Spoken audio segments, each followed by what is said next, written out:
अंकित मध्य प्रदेश के कोई गांव बुरहानपुर का रहने वाला था। उसने अभी अभी 12वीं की परीक्षा पास की थी और दिल्ली में आगे की पढ़ाई के लिए एडमिशन ले लिया था। उसी का एक दोस्त नितिन उसी की कॉलेज में पढ़ रहा था। नितिन दिल्ली में भाड़े के मकान में रहता था और साथ में गांव से अपनी नई बाइक लेकर आया था। अंकित अपनी पुरानी फटफटिया बाइक लेकर आया था। आज उसका कॉलेज में पहला दिन था और नितिन ने उसे कॉलेज के गेट पर ही मिलने के लिए कहा था। दोनों भाड़े का रूम लेकर दिल्ली में रहते थे और वहीं से कॉलेज जाते थे। अंकित ने फटफटिया आवाज करने वाली बाइक लेकर पूरे मोहल्ले को जगाते हुए सीधा कॉलेज पहुंचा और नितिन उसे गेट पर ही मिला। नितिन ने कहा, अरे आने से पहले इसको सर्विस करा देता, कितनी आवाज कर रही है। अंकित ने कहा, टाइम नहीं मिला, इधर ही करा दूंगा। दोनों अपनी अपनी बाइक लेकर कॉलेज के गेट से अंदर दाखिल हुए और सीधा नितिन के दोस्त खड़े थे वहां जाकर दोनों ने गाड़ी पार्क की। नितिन दिल्ली में अपने भाई के पास आता जाता रहता था तो उसको थोड़ा शहर का रंग लग चुका था, लेकिन अंकित पहली बार अपने गांव से निकला था, इसलिए अपने गांव की आदत अभी तक नहीं गई थी। जैसे ही वह दोस्तों के पास पहुंचा उसने सबको राम राम कहा। ऐसा सुनकर उसके दोस्त उसके सामने राम राम तो कहा लेकिन हंस पड़े, पर मजाल है कि अंकित के चेहरे पर एक भी सलवट आई हो उनकी हंसी देखकर, क्योंकि वह अपने कल्चर को लेकर काफी पक्का था। उसके ग्रुप में एक लड़की थी, निकी। निकी ने नितिन के कान में कहा कि कहाँ से पकड़ लाए हो नितिन इसे। हालांकि उसकी आवाज अंकित को भी सुनाई दी। उसके जवाब में तुरंत ही निकी को कहा, जी मेरा नाम अंकित है, आप अपना नाम बताइए। निकी ने तुरंत ही चौंक गई और उसने अपना नाम बताया और बोला कि आप कहाँ से हो। तो उसने अपने गांव का नाम बताया और ऐसे ही सबका परिचय हुआ और वह अपनी क्लास के लिए निकल गए। निकी के अलावा उनके ग्रुप में काजल करके एक लड़की भी थी और दूसरा एक लड़का राहुल था। निकी पढ़ने में बहुत तेज थी पर बोलती बहुत ज्यादा थी। अमीर बाप की एक बेटी थी और कार से ही कॉलेज आती जाती रहती थी। उसको अंकित को लेकर थोड़ी झिझक और शर्म हो रही थी क्योंकि उसका पहरवेश गांव जैसा था और बाकी के उसके सभी दोस्त नितिन, काजल और राहुल यह सभी स्टाइलिश लोग थे। निक्की और काजल को अंकित इतना पसंद नहीं आया। नितिन के साथ दोस्ती होने के कारण वो उसे कुछ कह नहीं पाते, मगर बात बात में अंकित की खिंचाई जरूर करते थे। मगर अंकित उनकी बात का बुरा नहीं मानता था। या तो वह सच में साफ दिल का था या थोड़ा लल्लू पंजू टाइप था। कॉलेज के पहले दिन ही यह सभी दोस्त क्लास बंक करके कॉलेज के गार्डन में बैठे थे। तभी अंकित सारी क्लास अटेंड करते वहां आया और निक्की और काजल ने बुरा सा मुंह बना लिया। ऐसे ही सबने पूछा, यारी दोस्ती बढ़ाने के लिए। अंकित ने सबसे पूछा, आप लोग क्लास क्यों नहीं आए? आपको आना चाहिए, क्लास में ऐसे पहले दिन बंक नहीं मारनी चाहिए। तभी निक्की ने टोंट मारते हुए कहा, आ गए ज्ञानी गुरु, हमें इतना ज्ञान की जरूरत नहीं, अपना उपदेश किसी और के लिए रखना। और काजल ने भी धीरे से टोंट मारते हुए कहा, हमारी अटेंडेंस आप ही लगा दो, क्यों इतना ज्ञान दे रहे हो। तभी नितिन ने अंकित का बचाव करते हुए कहा, छोड़ो ना यार, क्यों इतनी फिरकी ले रहे हो। देखो तुम लोग अपना प्रोग्राम बनाओ और मैं और निक्की अपना प्रोग्राम बना रहे हैं। ऐसा कहकर नितिन और निक्की बाइक लेकर निकल गए और काजल और राहुल अपने अपने घर चले गए। पर अंकित को लाइब्रेरी में मेंबरशिप लेनी थी तो वह आधा घंटा लाइब्रेरी में रुका, फिर अपने रूम की तरफ निकल गया। रूम में नितिन और अंकित दो ही रहते थे तो अंकित ने अपने चाबी से दरवाजा खोला और अंदर जैसे ही दाखिल हुआ उसने कुछ अजीब सी आवाजें सुनाई दी। अंदर के बेडरूम का दरवाजा हल्का सा खुला था। उसने अंदर जाकर देखा तो निक्की 2 कपड़ों में और नितिन 1 कपड़े में एक दूसरे के साथ आलिंगन में लिपटे हुए थे और दोनों एक दूसरे को किस कर रहे थे। यह देखकर अंकित के मन में भी हलचल पैदा हुई। जैसे जैसे निक्की और नितिन एक दूसरे के साथ प्यार में डूब रहे थे, अंकित की आंखें और गड़ गई। हालांकि उसके संस्कार कुछ अलग ही बोल रहे थे, मगर उनका मन विचलित हो रहा था।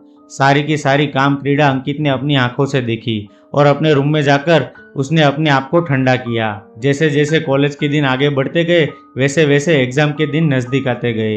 इन दिनों में अंकित अपनी क्लास लेता, थोड़ी हाई हेलो करता और घर चला जाता। निक्की और काजल भी ज्यादातर उससे दूर ही रहती थी। निक्की और नितिन का अफेयर चल रहा था, मगर काजल और राहुल का ऐसा कुछ नहीं था। वह दोनों आपस में दोस्त थे। नितिन और निक्की की वह रोचक दृश्य देखने के बाद अंकित को काजल को देखकर मन में कुछ भावनाएं उत्पन्न होने लगी थी, मगर काजल की बेरुखी के कारण उसे कुछ कह नहीं पाता था। आज सुबह ही जोरदार बारिश हो रही थी। सब जगह पानी पानी हो गया, कई जगह तो बहुत ज्यादा जाम लग गया था। अंकित जैसे ही घर से निकला तो बारिश थोड़ी सी थम चुकी थी, पर कॉलेज जाते वक्त उसे रास्ते में बहुत सारा ट्रैफिक मिला और बाइक पर चलते हुए उसकी नज़र सड़क पर खड़ी काजल पर पड़ी। उसने तुरंत ही उधर बाइक रोक दी। काजल बहुत घबराई हुई थी। अंकित ने कहा कि काजल जी, आप यहाँ, आपको कुछ हुआ तो नहीं? आप इतनी घबराई हुई क्यों है? काजल ने धीरे से अंकित की तरफ नजर घुमाई और कहा कि मेरी गाड़ी खराब हो गई है, आगे बहुत ट्रैफिक है। अंकित, पता नहीं मैं परीक्षा में टाइम पर पहुंच पाऊंगी कि नहीं। अंकित ने देखा कि बात तो सही है, परंतु काजल की उसकी तरफ बेरुखी के कारण वह उसको बाइक की ऑफर कैसे दे। फिर भी झिझकते हुए कहा कि अगर आप बुरा ना मानो तो। परंतु इतना कहकर वो चुप हो गया। परंतु काजल उसकी बात समझ गई और जल्दी से बाइक पर बैठ गई। काजल को संभालते हुए और गड्ढे को बचाते हुए उसने बाइक निकाली और परीक्षा सेंटर टाइम पर पहुंचा दिया। काजल बाइक से उतरते ही अंकित को थैंक्स कहे बिना सीधे एग्जाम रूम की तरफ दौड़कर चली गई। निक्की एग्जाम देने 10 मिनट लेट पहुंची थी और जैसे ही काजल की नज़र उस पर गई तो उसको याद आया कि वह टाइम पर सिर्फ अंकित की वजह से पहुंची है, परंतु उसने उसको थैंक्स भी नहीं कहा। जैसे ही एग्जाम खत्म हुआ, काजल ने अंकित को ढूंढा और उसे थैंक्स कहा और अपने आगे किए गए बर्ताव पर माफी मांगी और कहा कि मुझे माफ कर दीजिए, मैंने अपने ईगो के कारण आपका मजाक बनाया, सॉरी अंकित। अंकित ने उसकी आंखों में देखते हुए कहा कि कोई बात नहीं काजल, मैं तुमसे नाराज नहीं हूँ, पर किसी का भी ऐसा मजाक नहीं बनाना चाहिए। तो काजल ने कहा कि मैं तभी माफ किया समझूंगी अगर आप मेरे साथ कॉफी पीने चलेंगे। अंकित को काजल में आए बदलाव को लेकर बहुत हैरानी हुई और उसके पास उसको हाँ बोलने के अलावा कोई चारा नहीं था। काजल तुरंत ही अंकित की बाइक पर बैठी और दोनों निकल गए। अभी भी बारिश खत्म होने के कारण मौसम बहुत सुहाना था। रास्ते में थोड़े बहुत खड्डे होने के कारण काजल अंकित की पीठ पर अपना सीना दबाए उसके चिपक पर बैठी थी। अंकित के मन में फिर से वही भाव आ रहे थे। उसे यह सब अच्छा लगा। काजल को भी कोई एतराज नहीं था, ऐसा लग रहा था। दोनों कॉफी शॉप पहुंचे, इधर उधर की बहुत सारी बातें की और वो लोग वहां से निकल गए। ऐसे ही चलता रहा। अंकित और काजल एक दूसरे से मिलते रहे। एक बार की बात है, काजल की कार सर्विस में दी हुई थी। तब अंकित को फोन करके उसने कहा कि मुझे यहाँ से ले जाओ। तब अंकित उसको लेता था और कॉलेज में ड्रॉप कर देता था। एक बार कॉलेज से घर आते वक्त अंकित और काजल अभी अंकित के घर के पास पहुंचे होंगे कि जोरदार बारिश शुरू हो गई। अंकित ने तुरंत ही अपने घर की तरफ जो रास्ते में पड़ता था वहां फ्लैट के नीचे गाड़ी पार्क कर दी और काजल ने अंकित से कहा कि अब मैं बारिश बंद होने के बाद ही घर जाऊंगी। दोनों ऊपर अपने रूम में गए। काजल ने कहा मुझे जुकाम हो जाएगा, तौलिया और कोई कपड़े दे दो। अंकित ने कहा लड़की के कपड़े तो नहीं है। काजल ने कहा कोई बात नहीं, तुम्हारा नाइट सूट होगा वह मुझे दे दो। काजल एकदम भीगी हुई थी। अंकित को उसे देख कुछ होने लगा था। काजल का भी वही हाल था। अंकित कपड़ा लेकर आया और जैसे ही काजल उसको लेने के लिए आगे बढ़ी, काजल का पैर फिसला। अंकित ने उसको पकड़कर गिरने से संभाल लिया। काजल और अंकित दोनों की आंखें मिली, पर अंकित गांव का रहने वाला था, इसलिए उसने काजल को छोड़ दिया। काजल वहां से पलटी 2 कदम आगे बढ़ाए थे कि उसके मन में कुछ हलचल हुई और वह घूमकर अंकित से लिपट गई। अंकित भी तो था एक मर्द ही। उसने काजल को अपनी बाहों में लपेटा। 5 मिनट तक आलिंगन में खड़े रहे। आज गांव और शहर का मिलन पूरा होने वाला था। अंकित और काजल एक दूसरे को चूमने लगे और रूम की तरफ गए। काजल उससे ऐसे लिपटी थी मानो जुदा होना नहीं चाहती थी।